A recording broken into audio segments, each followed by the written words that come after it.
एमिति रखंतु ठाकुर घर वृद्धि पाइब सुख समृद्धि।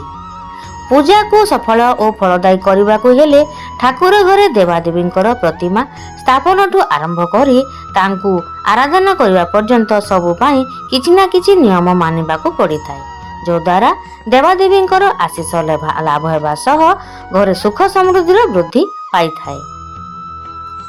जेमिति कि आसंतु से विषय किछि आमे जानिबा।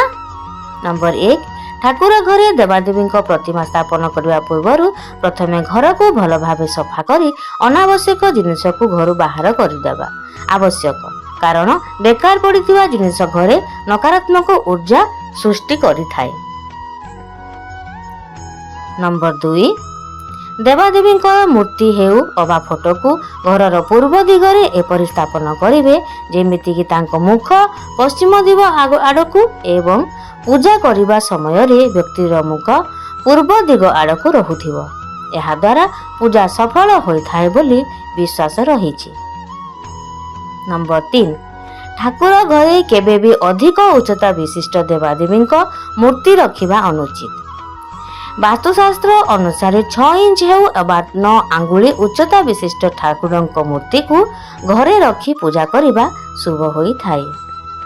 नंबर 4, जेपरिकी ठाकुरଙ୍କ मूर्ति हेउ अबा फोटो को सीधा सड़क चट्टान उपरे न रखी नाली रंगर सफा कपड़ा उपरे रखिबा आवश्यक अटे।